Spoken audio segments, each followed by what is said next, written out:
যোৰহাটৰ চাৰিঙিয়াত অসম গণ পৰিষদৰ সংকল্প সমাৱেশ অনুষ্ঠিত। অসম গণ পৰিষদ যোৰহাট জিলা সমিতিৰ উদ্যোগত আৰু টিয়ক বিধানসভা সমষ্টিৰ সমিতিৰ সহযোগত আজি যোৰহাটৰ চাৰিঙিয়াত এটা ব্যাপক সংকল্প সমাৱেশ অনুষ্ঠিত হয়। যোৰহাটৰ পশ্চিম অঞ্চলৰ ৩৭ নং ৰাষ্ট্ৰীয় ঘাইপথৰ কাষত অনুষ্ঠিত হোৱা এই সমাৱেশত অগপ দলৰ সভাপতি তথা মন্ত্ৰী অতুল বৰা আৰু কাৰ্যকৰী সভাপতি তথা মন্ত্ৰী কেশৱ মহন্ত উপস্থিত থাকি ভাষণ আগবঢ়ায়। দুয়োগৰাকী নেতাই আগন্তুক বিধানসভা নিৰ্বাচনক কেন্দ্ৰ কৰি দলীয় স্থিতি স্পষ্ট কৰাৰ লগতে অসম গণ পৰিষদৰ সাংগঠনিক ভেটি অধিক শক্তিশালী কৰাৰ প্ৰয়োজনীয়তাৰ ওপৰত গুৰুত্ব আৰোপ কৰে। ভাষণত তেওঁলোকে কংগ্ৰেছ দলৰ নীতি আৰু কাৰ্যপদ্ধতিক চোকা সমালোচনাও কৰে। যোৰহাট জিলা অগপৰ সভাপতি সৌৰভ প্ৰাণ বৰাৰ সঞ্চালনাত অনুষ্ঠিত এই সমাৱেশত টিয়ক সমষ্টিৰ ৫ সহস্ৰাধিক লোক উপস্থিত থাকি বুলি আয়োজক পক্ষই জানিবলৈ দিয়ে। সমাৱেশত যোৰহাট জিলা অগপৰ অন্যতম সাধাৰণ সম্পাদক দীপেন বৰগোহাঁয়ে উদ্দেশ্য ব্যাখ্যা কৰে। আনহাতে অসম গণ পৰিষদৰ কেন্দ্ৰীয় সমিতিৰ সম্পাদক বিকাশ শইকীয়াই আদৰণিৰ ভাষণ আগবঢ়ায়। আৰু আপোনালোকে জানেই যে টিয়ক বিধানসভা সমষ্টিটো দীৰ্ঘদিন ধৰি অসম গণ পৰিষদ দলৰ দখলত আছিল।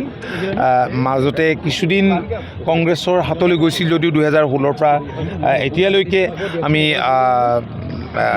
এই সমষ্টিটো আমাৰ দখলতে আমি ৰাখিবলৈ সক্ষম হৈছোঁ। ৰাইজে সেই সুবিধা দিছে আৰু আজিৰ যি উপস্থিতিয়ে পুনৰ প্ৰমাণ কৰিছে যে অসম গণ পৰিষদ দল এতিয়াও টিয়ক বিধানসভা সমষ্টিত শক্তিশালী হৈ আছে। কাৰণ ডিলিমিটেশ্যনৰ পিছত ইয়াৰ আকাৰ সলনি হ'ল।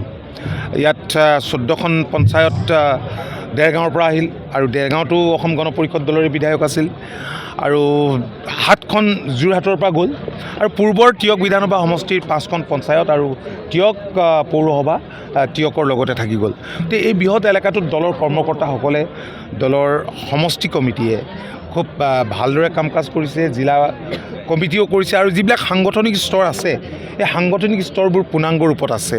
গতিকে সেইবাবেই আজি এনে এখন সভা ইয়াত স্বতঃস্ফূৰ্তভাৱে সম্ভৱ হৈ উঠিছে।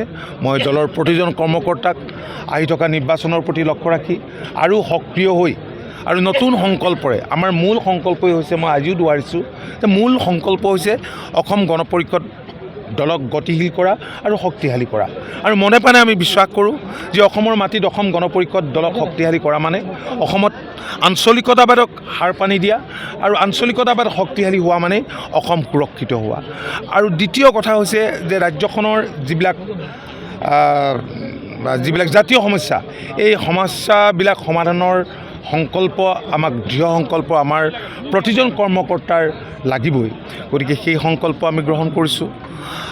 ইয়াৰ উপৰিও মূল কথাটো হৈছে যে সন্মুখত নিৰ্বাচন, কংগ্ৰেছ আৰু কংগ্ৰেছৰ লগত থকা বিৰোধী শক্তিক উৎখাত কৰা এয়া হৈছে আমাৰ মূল লক্ষ্য।